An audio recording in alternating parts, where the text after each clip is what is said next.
Hello class 11, this is your chemistry class and today's class we are going to discuss about chemical bonding VSEPR theory. So let's start the class.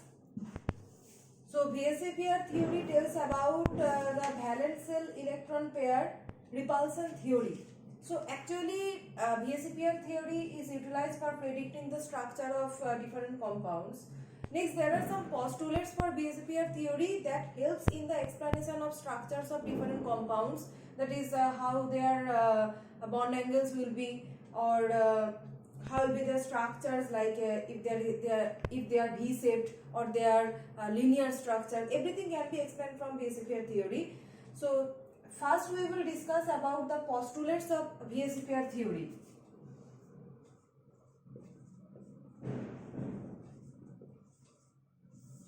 Postulates.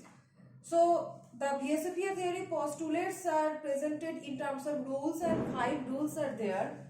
So first one is rule number 1. Rule 1. So rule 1 is saying that the structure or shape, as I have said, that VSEPR theory, valence shell electron pair repulsion theory, predicts the structures or shapes of molecules. So the shape of a molecule actually depends upon the total number of valence shell electron pairs actually. So all electron pairs repel each other, and in order to minimize repulsion, the electron pairs tend to occupy the geometrical position where the angular distance will be maximum or where the repulsion will be minimum. So that means that the shape of the molecule depends upon the steric factor. Okay, so for rule number 1 we can write that so we can write in terms of molecular geometry like that.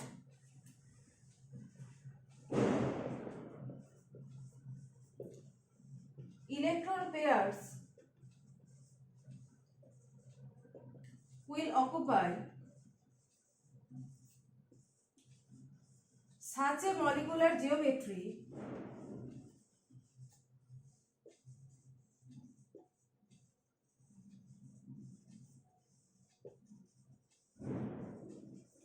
where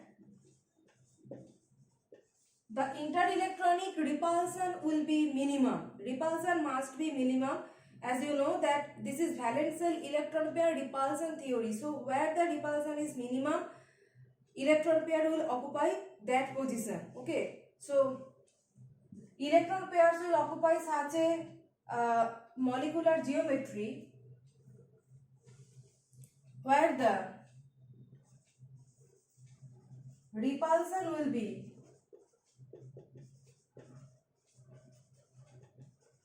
minimum. So this is the first rule. There are different shapes of molecules, as I have explained: V-shaped, linear shaped, and also tetrahedral shaped. For tetrahedral shape, you know that methane molecule CH4. This is of tetrahedral shape. So all shapes they are occupying according to minimize the repulsion between the bond pairs. Okay, so electron pairs or bond pair repulsion, to minimize electron pair bond pair repulsion, molecules occupy the affordable geometry. Okay, so next we are going to rule number 2.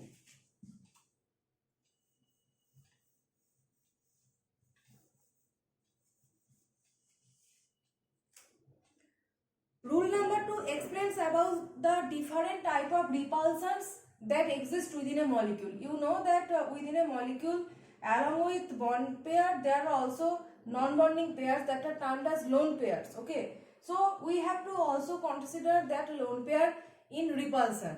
So rule 2 predicts that what is the order or extent of the repulsion and of different type of repulsion. Suppose I am saying about non-bonding electrons or lone pair of electrons. Lone pair is represented as LP and bond pair is represented as VP. So 3 type of repulsion can exist there.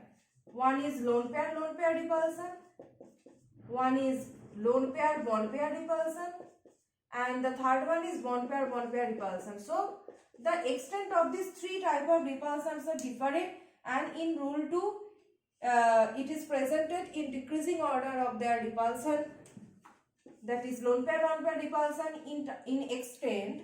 Lone pair repulsion is maximum, then lone pair repulsion, then bond pair repulsion. So this order is actually utilized in predicting the structures or bond angles and in comparison of structures. Okay, so you can compare the structure of different compound if you remember this extent of repulsions. So central atom of a molecule is surrounded by bond pair and as well as lone pairs, and the repulsors among themselves are actually different. So this is the order. Next is what is the effect of lone pair of electrons? How can we explain the effect? So within rule 2, as we are explaining about lone pair repulsion, so what will be the effect of lone pair?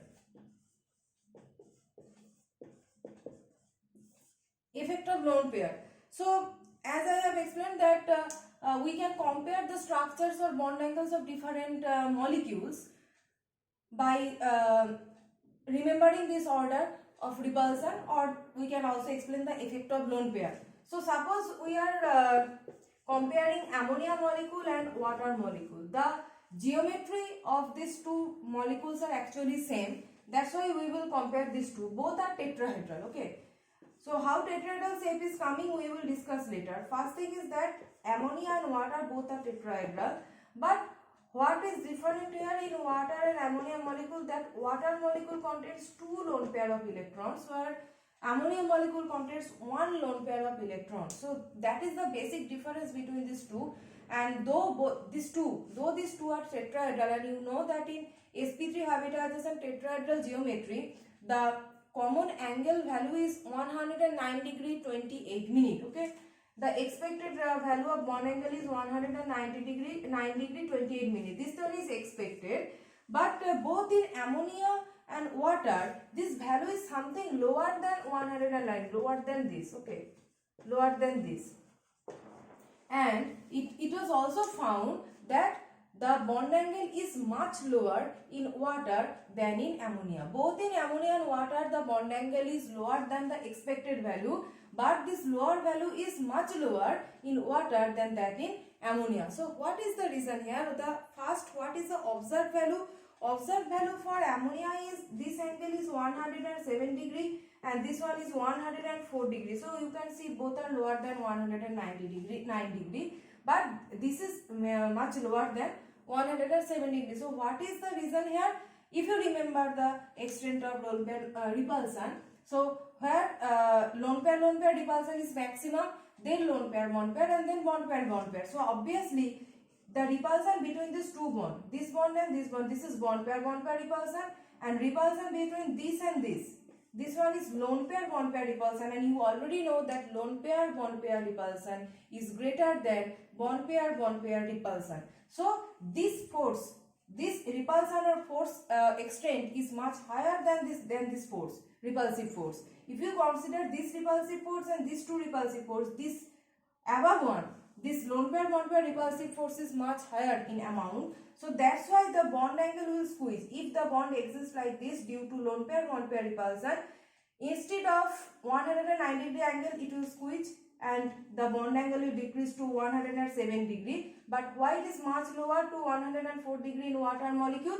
Because it contains 2 lone pair of electrons. So with increasing number of lone pair of electrons, obviously this lone pair repulsion increases, and as lone pair repulsion increases, bond angle is much lower in water. So we can compare the bond angles of ammonia and water by comparing the number of lone pair of electrons. So this is actually the effect of lone pair. So in the next class we will discuss about the remaining rules of VSEPR theory.